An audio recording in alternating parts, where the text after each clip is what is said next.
Hi there, this is Danny Thompson, the left-handed writer, and welcome to Sinister Ideas. So,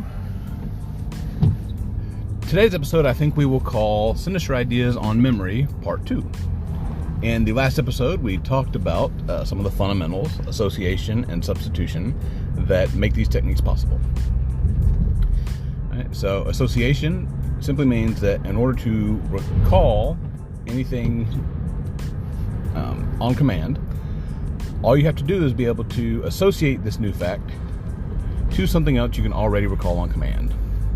Right? We use the example of the house, and what you would later come to learn are the number shape, what's called a peg list. And I tricked you into memorizing pi. Congratulations, you're all nerds now. You've memorized pi to 10 digits.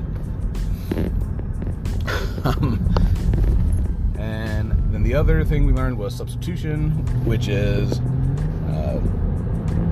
if you have an abstract concept or something you don't understand, so you don't have a ready image for it, you can create a substitute image based on what it sounds like or some other connection you can make in your brain. And usually, the simple act of creating that substitute image will be enough for that image to remind you of the original thing. Like, chances are, if I talk about hen trophy or anthrope, you'll be able to call entropy to mind, right? However many days later you're listening to this episode from when you listened to the last episode. So why does this work? Well, it's a funny fact of how the brain works.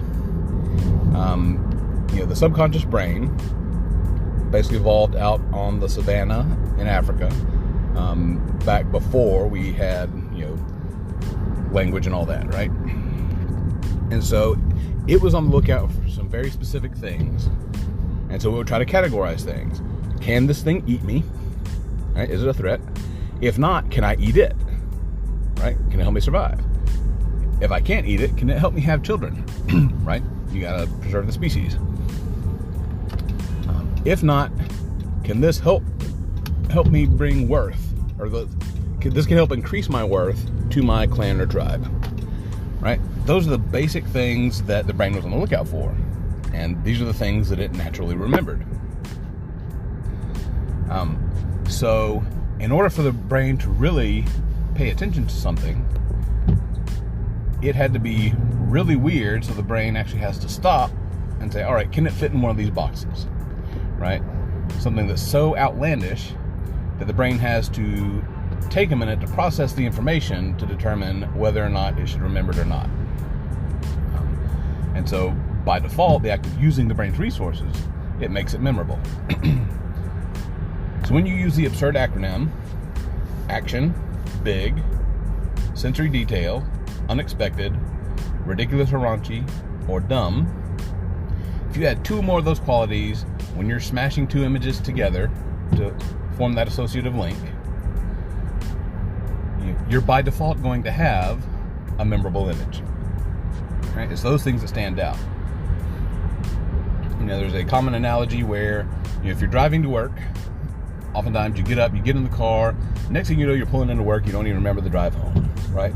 It's because everything on that drive to work, not home. Everything on that drive to work is commonplace. It's normal, it's routine. The brain doesn't have to spend calories to process that information because it already knows it's going to be there. But if on your drive to work, you see a purple cow standing on the side of the road, you're going to remember that, right? Because, hey, how often does somebody see a purple cow? You're going to get to work and you say, hey guys, you won't believe what I just saw. So what you're doing is you're using this feature of how the brain works, and we're using it to our advantage.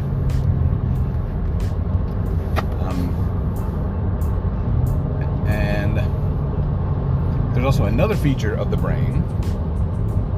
The memory lives in a structure inside the brain called the hippocampus. Another thing that lives inside the brain is a sort of a 3D, almost GPS mapping system, right? It works in multiple layers, and the layer on the bottom,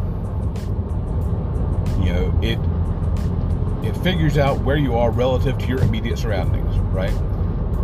So you're this far from that tree, you're this far from that little pond, you're this far from that rock. But you go up a layer, and it gives you position relative to things that are immediately outside of that area. All right. So I know over that hill is the town I live in, and over that stream over there, across there where I can't see, that's the road to get to the big city. That sort of thing. And then the higher level you go, the more this map sort of zooms out. So sort of a multi-layer system that is constantly keeping aware of your spatial orientation, right? Where you are physically in relation to other things. So this gets really interesting that this also resides in the hippocampus, because it sort of explains why things like the loci method, loci is just Greek for house, but this is an old technique that goes all the way back to the ancient Greek Empire. That's one where we used our house, right? So you place the first chapter on your front door, second chapter in the entryway, third chapter in the dining room. Right? As you're walking through this mentally, the area that allows you to do that in the brain is in the hippocampus, in the same area where the memories you're trying to forge are being stored. So this is something that has, really research. Actually, a fair amount of research has been done on this in the last probably 5 years to discover, the kind of area has been known to exist, but the fact that it works in layers like that, and so that you've got this multi-level GPS system in your brain, has really started to come to light. And that makes a lot of sense in relation to the loci method. And then there are other, you have a journey method where you have this, you have a journey mapped out. Basically what the loci method is that, but it's all inside your house. But say you have a route to work, and you have 10 or 15 or 20 like waypoints that you have set aside, right? So you can start with your house, then that you have the entrance to your neighborhood, and then you have the grocery store that you're going to pass, and maybe there's an industrial park that you pass. Those sorts of things can now become anchors for new information that you want to store. It's called the journey method. There are lots of methods like this. They're different. They're all basically variations on the simple idea of, we're going to take something I can recall on command, I'm going to take this new information, and I'm going to link it to this with an absurd image. But there are countless variations of how you can use that. And these are just two. Now that you have your number shapes, right? The reason I referred to that to a peg list earlier is now you have your number shapes from 1 to 10. Now go through and clearly visualize a specific pencil, right? A specific swan. Make it very clear, very concrete, so that you're, this is your image for number 1. This is your image for number 2, right? Now those can be pegs that you can hang new information on. So whatever the first fact is, you associate that with your pencil that stands for the number 1 in this list. And now you've got a link. So now you can start to chain just like you would have in your house, right? So here you have 10 pegs that you can automatically hang 10, 15, 20 items on, right? So you have the capacity to memorize anywhere from 100 to 250 new pieces of information. So it's things like that that really make this system very powerful. And once you start using it and get a little practice with it, and you start to gain confidence in the fact that, wait a minute, once I do this, if I review it immediately to make sure all my links are solid and shore up the ones that aren't, review it again after about an hour, one thing that's also just to reinforce it, and two, it sends a signal to the brain, oh, wait a minute, we're trying to remember this stuff, so we better make sure we hang on to it for next time. Then that night, when you go through it and you review it again, and then you ask your question of the thing over the subject matter overall, right? What is this? How is it like something I already understand? What if, and if then, right? If this is true, what else must be true? you're further signifying to the brain, all right, wait, we're asking for this again. This must be really important. At the same time, you're using resources from different areas of the brain, because each of those questions represents a specific critical thinking skill, each of which are housed in different areas of the brain, right? You have analysis, you have critique, you have logic, and you have creativity. So you're really pulling resources from your brain while you're gauging how well you understand this material, right? Like I said before, if you can't answer the question, you don't dwell on it, you don't work hard to do it, you just do something to set that thing apart. Remember with the house, we put it on the mailbox. And then later when you do have time, you go try to find the answer to that question. You go to Google and say, what is entropy? Right? Then you get the definition for entropy, which is, it's the tendency of the universe to trend towards chaos. And it's actually a term from physics. So, whatever your symbol in your mind for chaos is, for me, it's Jeff Goldblum's character, Dr. Ian Malcolm from Jurassic Park. He was a chaos theorist, or chaotician as he called it. And so now, I have my hen with a trophy, and she's chasing Dr. Ian Malcolm around the room, hitting him with this trophy. That is a ridiculous, dumb, absurd image. It's got action. You hear her clucking. You hear Joe going, "Ow!" Right? Stop it, chicken, bad chicken, right? So now this is an absurd image, and it's one that it's going to be hard to get out of your head anytime you hear the word entropy. Entropy is going to lead you to hen trophy, which is going to lead you to the hen attacking Ian Malcolm. So now you know it has to do with chaos. So, and that's one thing that I don't want to get bogged down on the mechanics of, all right, you have to force this association, and it has to be, this level of absurd. All you're really trying to do is come up with images that if you have images that make you laugh, or make you cringe, or make you have any sort of emotive reaction, you've built a successful image. It's just the way it works. And so, rather than thinking, all right, I have to remember this, what's the best image I can possibly do? No, don't do that. You let your brain offer up images, use the acronym to make those images as absurd as possible,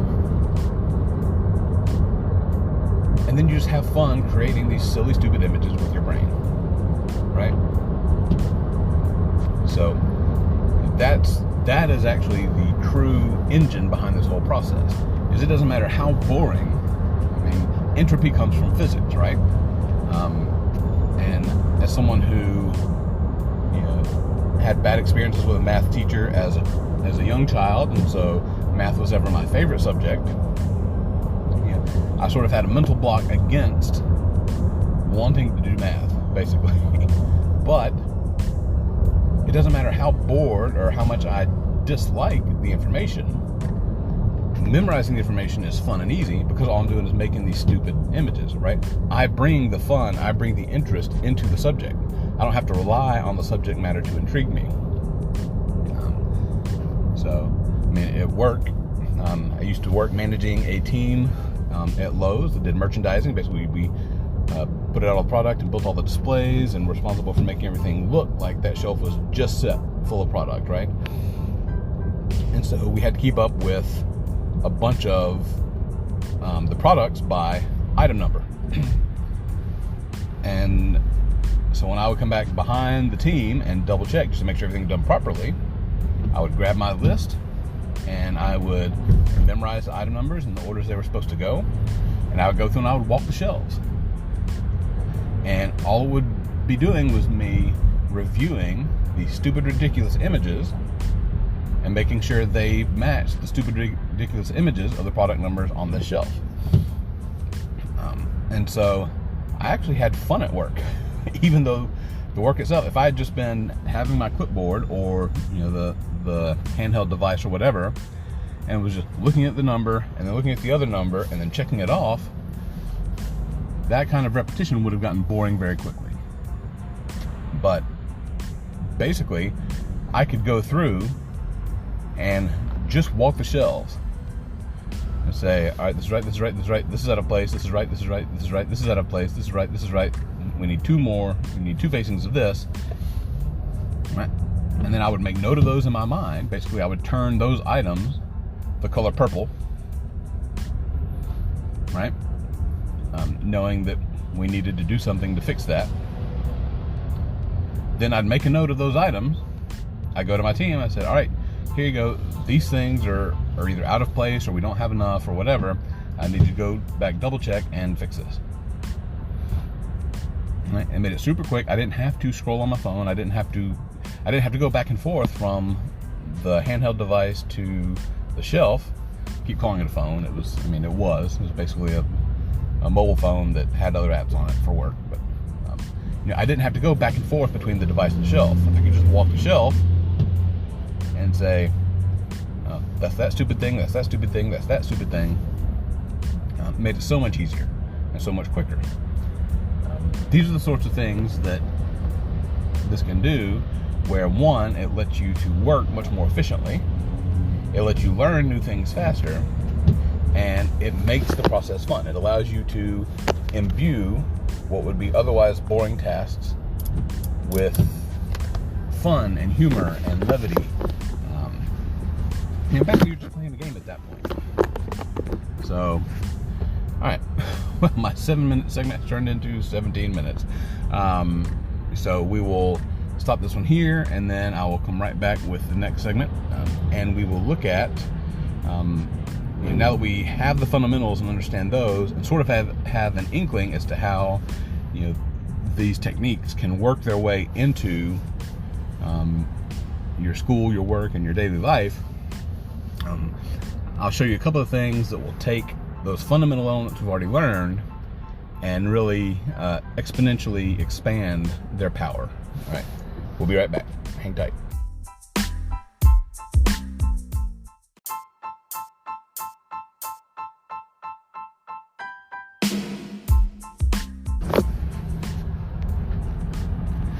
All right, and we're back.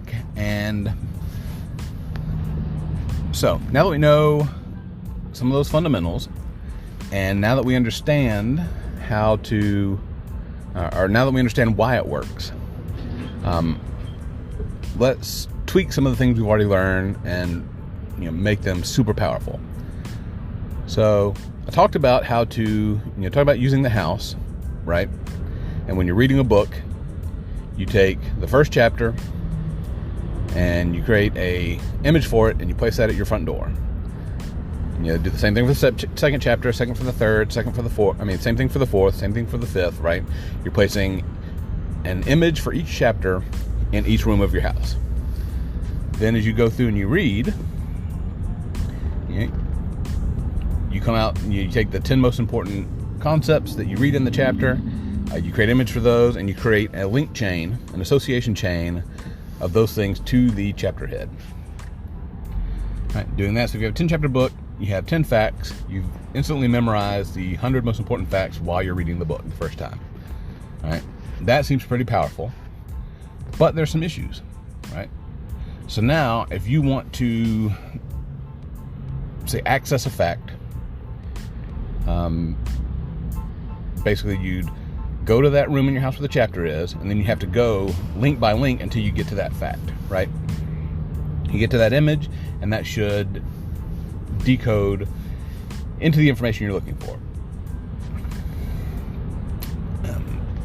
Which is fine. Again, it's better than what most people do when they read a book. It's where they read it, and then they tend to forget, between 50 and 90% of what they read. You still have the overall idea of the book. You have some, a general recollection of some of the basic concepts, but, the details, the facts, the figures, those sorts of things tend to fly away pretty quickly. And so, this is definitely better than that, right?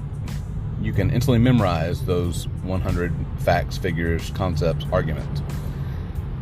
But it can be even stronger. All right, let's go into your living room, all right? Mentally in your mind. Look around the room and pick out, let's say, 5 pieces of furniture or fixtures. You know, you've got a couch, you've got a picture, you've got a television, you've got a coffee table, you've got, you know, a comfy chair, you know, whatever it is. You know, maybe it's a ceiling fan. You know, pick out those 5 things, really look at them, make sure you have a concrete image of those things. All right. Now what you have is a room that has, you know, basically a place in the center of the room where you place the chapter head, right? So let's say maybe this one is, maybe you're reading a book on how to make a sandwich. And this particular chapter is on the wonders of mustard, right? And so for me, I'm have a giant, you know, yellow mustard squeeze bottle land with a thud right in the middle of the living room floor. I mean, it's like bigger than me. It's like 9 feet tall. It's like 5 feet wide. This thing is huge. It lands, the top pops open, mustard flies out, you know, and it's all over me. I can smell it, I can taste it. You know, I hear it, I feel the thud when it drops. So there's your action, there's your absurd, there's your big, there's your sensory details. You got all this stuff working. All right, so now I know that when I come to this room, that chapter 5 is about mustard. And let's say there are subtopics in this chapter, right? You have your spicy mustards, you have your yellow mustard, you have your honey mustard, right? So now on each of the pieces of furniture or fixtures that you've designated in this room, you're going to create an image for one of these subtopics and associate it absurdly to that piece of furniture or that fixture. So if the first subhead is spicy mustard, maybe I picture a, you know, like a small bowl full of mustard with a nice big jalapeno pepper sticking in it, right? You know, whatever spicy mustard calls to mind for you, right? So if you have a specific image for something like Dijon mustard, which is spicy, right? You know, so maybe it's a jar of Grey Poupon, but you don't just sit it on the couch. It has, the association there has to be absurd, right? So maybe this jar of Grey Poupon is jumping up and down on the couch and the couch breaks. The jar falls and spills all over the floor. Now you've got Dijon mustard all over the carpet. You know, whatever it is, make that association absurd. All right. Next one is honey mustard, and you know, let's say the second item is a picture. I've got a picture of a ship on kind of stormy seas, hanging in my den, my living room. So now I have to have an image for honey mustard. Well, I know this room is about mustard, so let's focus on honey. For me, an image on honey is sort of a honeycomb, like a beekeeper's bee box with honey dripping down the sides, right? And so now I replace the ship in my picture with this bee box. And sorry, I'm merging in traffic here. I want to make sure again I'm being safe and careful. But to make it even more absurd, instead of just having a sail, I'm going to have a bunch of bees with tiny ropes that are attached to this bee box, and they're pulling it through this stormy sea. That's pretty absurd. Right?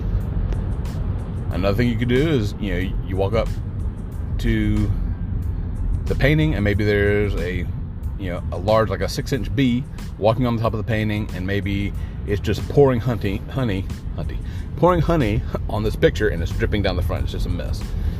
You know, someone who's a clean freak, that would freak them out, and they would definitely remember that, right? Just this sticky mess all over your painting. So basically what you're doing is now you're linking the subtopics to furniture and fixtures that are in this room. Now when you get to that subtopic, you can create your link chain to that image. So, you know, your yellow mustard with the jalapeno, or your Grey Poupon that has broken the couch, you know, that now becomes your new anchor point for the rest of this chain. This whole chain about spicy mustard. You know, it's peppers that give them the spice. You know, here's some things they complement. Here's, you know, the regions where they're from. You know, whatever that information is that you want to remember about spicy mustard, you link those to your image for spicy mustard. So what have we done now? Well, now in this one room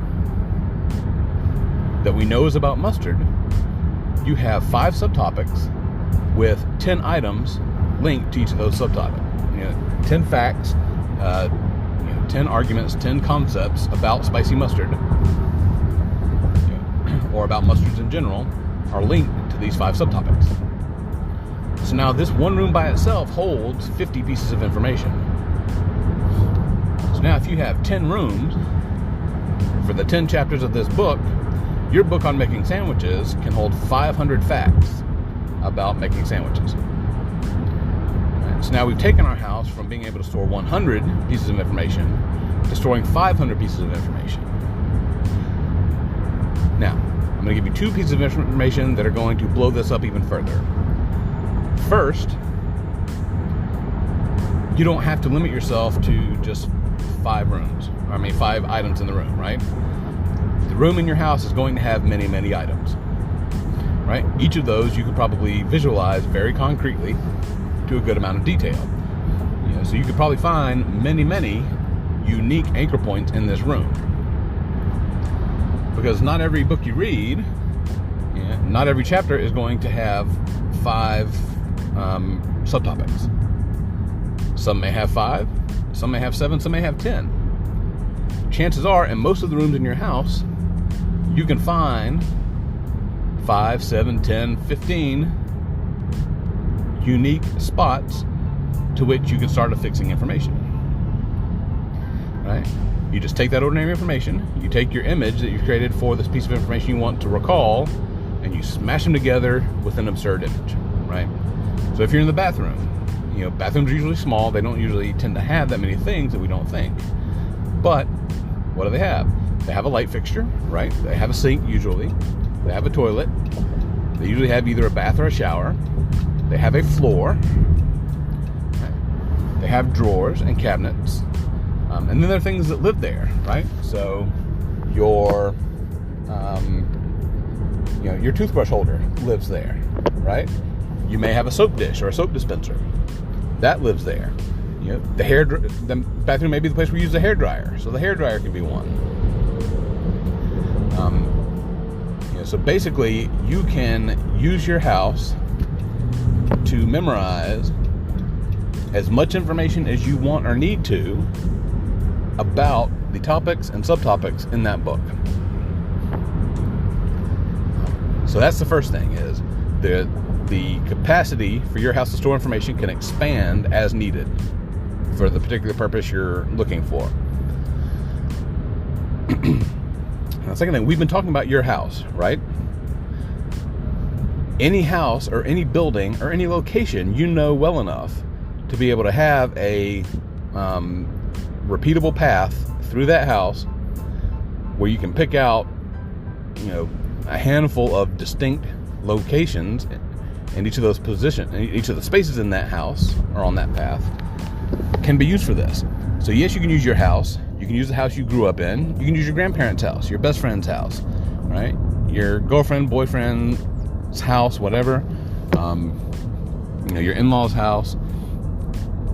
You can use your local grocery store. You can use your place of business, right? Where you work.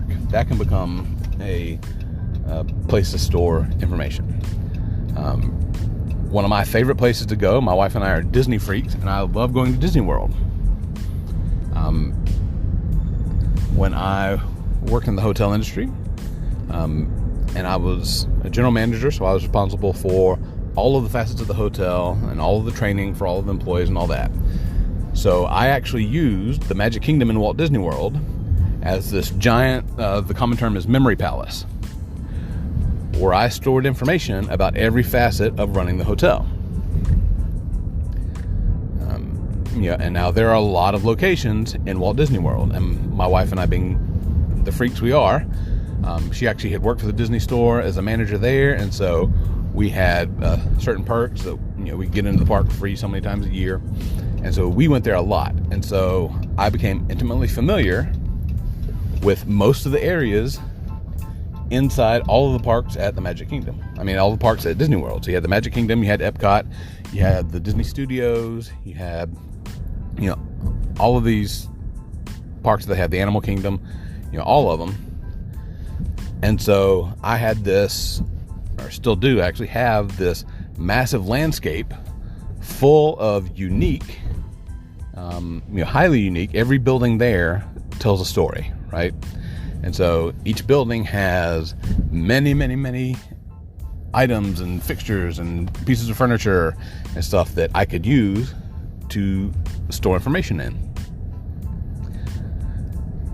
So that is the crux of what makes this so powerful. You can store a wealth of information in your house. And by your house, I mean any building you're intimately familiar enough with, where you can have a repeatable pattern where you walk through it, so you can actually have a chapter 1, chapter 2, chapter 3, whatever, and find anchor points within each of those locations to store multiple strings of information. So that is the power of the loci method, which then blows up into becoming the memory palace, right? You can have a distinct location for every book. So, in your house, you can memorize. So you're doing a deep dive into personal finance, like I am. Your house can be Rich Dad, Poor Dad, right? Another house can be The Richest Man in Babylon. Another house can be Think and Grow Rich. Another house can be Quit Like a Millionaire, right? And so that also makes it easy to compare and contrast ideas between books, right? You have all this information stored in these buildings. In order to get that information, all you have to do is run real quick through the house. All right, chapter 1 is this, chapter 2 is this, chapter 3 is this, chapter 4 is this, chapter 5 is this, chapter 6 is this. All right, that's the information I want. You go to that room, and then you're like, okay, this is about a 401k, this is about a Roth IRA, this is about, so you go through the different vehicles for growing your money, right? Anyway, so we'll stop this here because I'm at work now. I've got to go in, so I will catch you on the next one.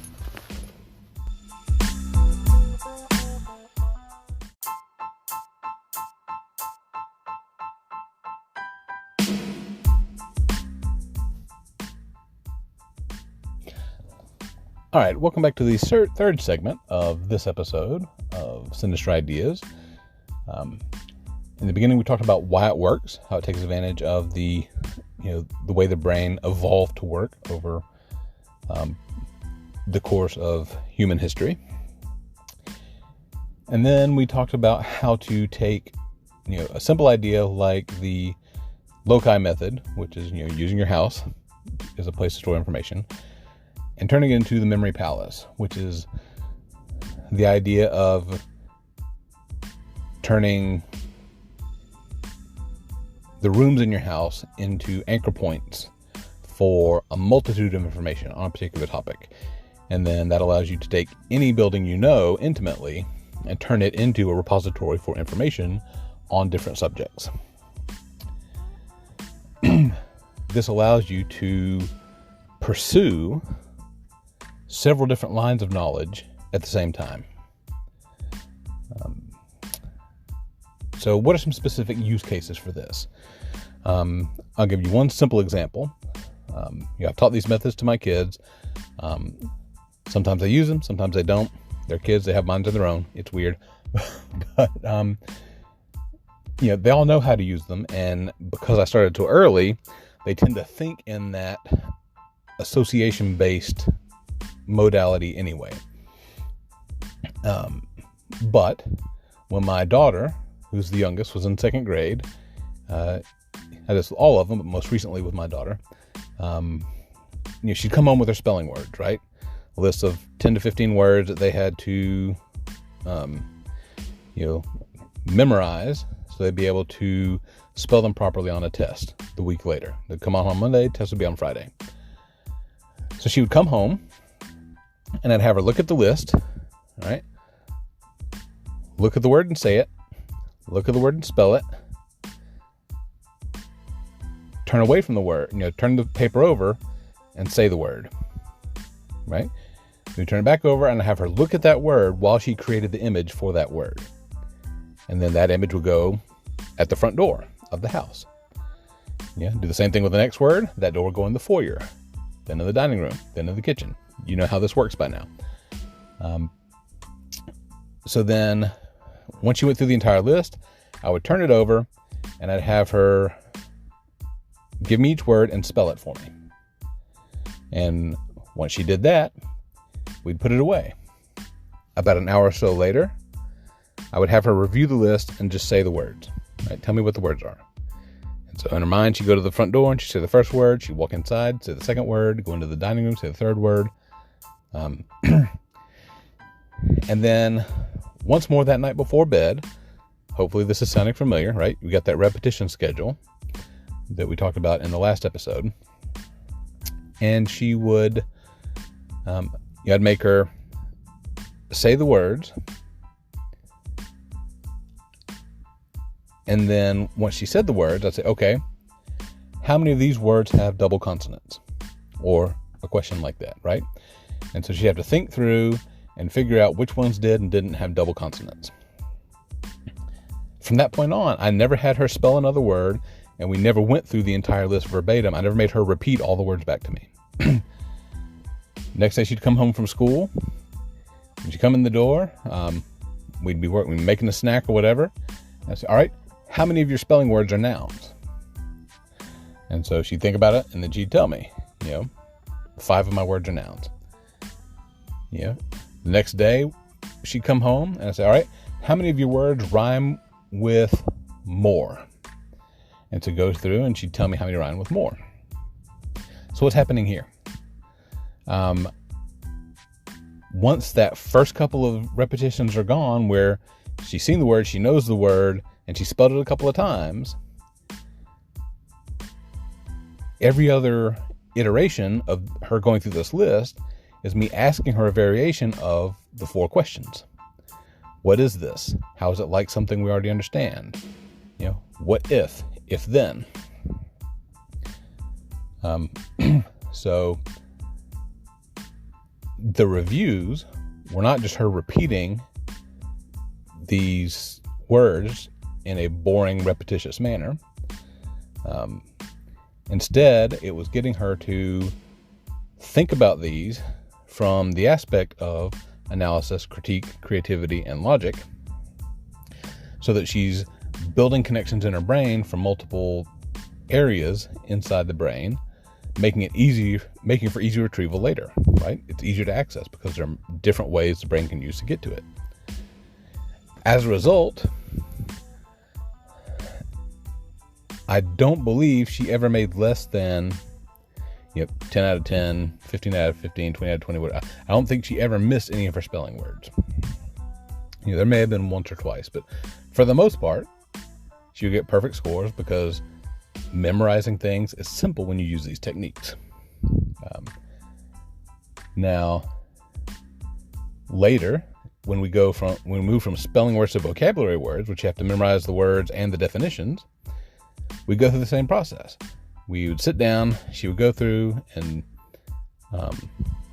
we'd use different techniques, we'd use different peg lists, we would use different locations, just to vary it up as a way for me to expanding her understanding of the concept of the memory palace. So she would go through and she would memorize the list of words. She'd take each word and put it in its own room in a building. And then we'd look at the definition for the first word. We'd come up with 1 or 2 images that encoded the information for that definition. We'd go back and we'd link them to that word. And so now when she sat down to take her test, sometimes the test was, here are your words, give me the definition or match the definition, right? Sometimes it was, here's a definition, pick the word from the list over here that matches that definition. Now, because she had memorized the words and then associated that to the images for the definition, it didn't matter whether she had the definition or the word first, because it was just there. It was connected. It was instant. So let's look at an example with slightly higher stakes. I had a friend in college who was a graphic designer, and later in life, she felt this conviction to become a nurse. Unfortunately, during her schooling, she had been told from a young age that she was no good at math or science. And so she was torn. She felt like it was something that was out of her reach, but it was also something that she was drawn to do. She felt like she needed to take care of people and that nursing was the best way she could do that. So we had a small group of friends and we encouraged her to pursue it. And the first day she sent me a text where she was after her first class, she sent me a text message. She was in the parking lot trying to fight off a panic attack because the professor had given her a list of words, basically 50 vocabulary words, but they weren't ordinary words. They were Greek and Latin prefixes and suffixes, because those are the bits and pieces, those are the building blocks that are used to create the terminology behind science and medicine. She's like, I can't do this, I can't do this, I can't do this. But I calmed her down. I gave her a brief 10-minute rundown of association, substitution, and repetition, how they work. We went through her words, and she memorized them all before we ended our conversation. She was able to go through without looking at the paper and list the words and the definition verbatim. 2 days later, she pops up in a group chat and talking to us, and she didn't only know all of the words, but she got, I think, 56 out of 50 because the professor had taken the prefixes and suffixes and combined them to make words, and then she had to approximate what the definition was based on what she knew of the prefixes and suffixes. Sorry if I'm talking a little bit fast here. I've tried to do this segment a couple other times, and just because there's so much here and there's so many avenues I can go down that, I haven't done it in under 35 minutes yet. So I'm going to try not to make this anywhere near that long for you. So what happened? She made it through her pre-nursing class fine. She was on the dean's list and president's list every semester. She got accepted into her first choice of actual nursing program, graduated with honors, and then landed a job at her first choice of hospitals in the area, where she got a position in the ICU, which, the competition for that is very, well, I was going to say the competition is very competitive, but that sounds stupid. So, but, a lot of people competing to get that position, and she got one of them. And turns out she ended up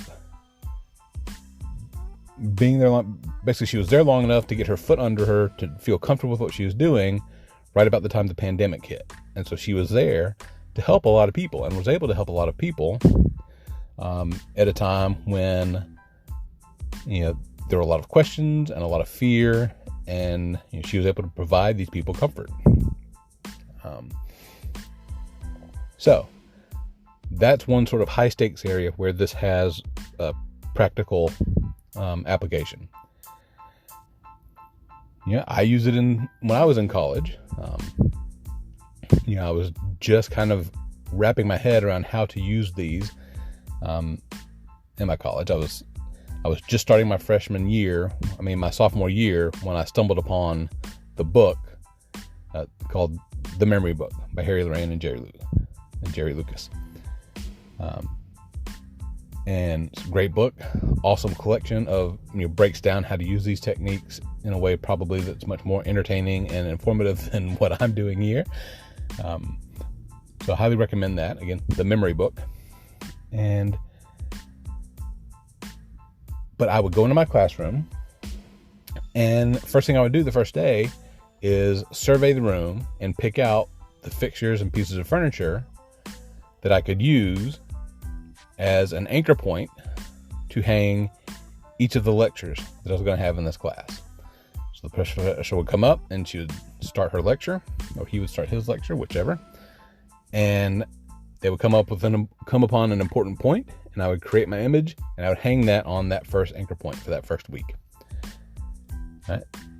Come up with a second point, I'd create an image and hang that on the first image, right? I would associate the first image to the second image, then the third image to the second, fourth to the third, right? And so I'd have I'd have this chain of important points that the professor had discussed that were all attached to this first anchor point. And so class is over, I review those links, right? Again, after about an hour, I would review it. And then I would review it again. Basically, that second review was usually on my way home, on the drive home. And then that night before bed, I'd go through, and this was before I got to the point where I was adding the questions in. So I'd review it right before I went to bed. And then again the next day, then a couple of days later. So had this staggered system of repetition. And so every class I would go in, next week's lecture, I would start hanging things on that second fixture or furnishing that I had picked out. So there you have it. When it comes time to take the test, you're sitting in a classroom surrounded by everything you'll need to know to pass that test. You can do the same thing with your textbooks, and then now every test becomes an open note, open book test. So, that is an academic application for this. I also use it professionally. I use it in meetings. I had one client, he was a biochemist, and they'd come up with a new product. And so he talked to us about how they developed it and what it was and how it worked and what it was used for. And about 20 minutes in, he stopped and he looked at me. He said, "You're the writer, right?" I'm like, "Yes, sir." He's like, "So you don't think any of this you've heard is worth writing down yet?" And I was actually startled. I'm like, "My apologies. I don't mean to offend you." And then I started talking to him about everything he had talked about since he sat down and the meeting began. After about 2 minutes, he held up his hand. He's like, "My bad. Let's continue." And he kept on going. So it shocks people to know that, because clearly I was listening to it. I was listening intently to him. I was responding when I needed to respond. But people aren't used to be listened to well enough so that what they say sticks in your head, right? So it's really a great way to build rapport and trust with a client, with the fact that, you think that they're important enough that you're going to remember everything they say without even having to write it down. And then we're 15 minutes in. Hey, we're actually making good time this time. So I'll give one more example for a use case that's not just memorization, right? So you can use this in the utilization phase as well. So let's go back to school and say you have to write an essay. So you spend the day in the library, you do your research.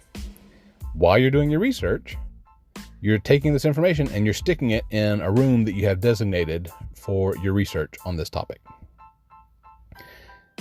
So basically you're memorizing an entire book, or at least the passages that are pertinent to what you're discussing, and you're placing them in specific locations in this house. So, and this is actually how I would do it when I was in school. So on the way home, I would review all of that information. And then I would create a second location, and I'll start thinking through, all right, based on my research, after thinking this through, what is the thesis that I have that this paper is going to try to explain? So I'd come up with it, I'd create an image, and I'd stick it in front of the front door. All right, what's my first supporting argument for this thesis? That goes in the foyer. All right, what's my next supporting argument? That goes in the dining room. Third in the kitchen. Fourth, right? So you know how this goes. Then I go back to I review all of those, make sure I've got all of my arguments and the conclusion and the thesis all secured in their rooms. Then I step into a room, all right? Here's the argument. What are the facts that I know that support this argument? And so the first fact gets linked to a piece of furniture or a fixture. The second fact gets linked to a piece of furniture or a fixture. And so I go room by room, and I look at the arguments that I'm making to support my thesis, and then I take the facts that support that, and I link that to objects around the room. And then in the end, I do the same thing with the conclusion. All right, so what are the implications of this thesis? If this thesis is correct, what are the implications? And that's, whatever those are, those get linked to objects around the room, and there's my conclusion. So then I get home, I get a snack or do whatever I have to do when I get home just to blow off steam for a little bit. When I'm ready, I'll sit down at my desk. Back then it was pen and paper, but, today I would sit down at my desk, I would open up my computer, I would mentally walk through my house, and I would type. The first thing you type is, all right, here's my thesis, and here's why I think this is true and what it means, just very briefly. There's my opening introductory paragraph. Walk through the front door into the foyer. All right, here's my first argument. I write that down. Then I write down the facts and talk about how they support the argument that I'm making. All right, then I walk into the next room, write down that second argument, and then I write about the facts and how they support the argument that I'm making. I do this all the way through until I get to the end. I write down the conclusion. So I restate the thesis, and then I talk about the implications that have now that I've proven that to be true. And so the time I spent in the library doing research, I was going to do that anyway, no matter how I did this, right? The time I spent on the drive home was going to be time I spent on the drive home anyway. So that doesn't add any extra time to my day to spend on this paper.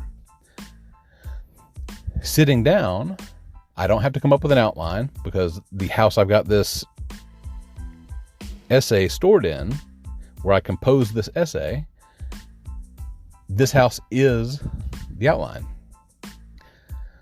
So all I have to do is sit down and write it. And because I've got the outline and I've got the argument and I've got all the supporting details right there, I can create the entire first draft in 15 to 20 minutes.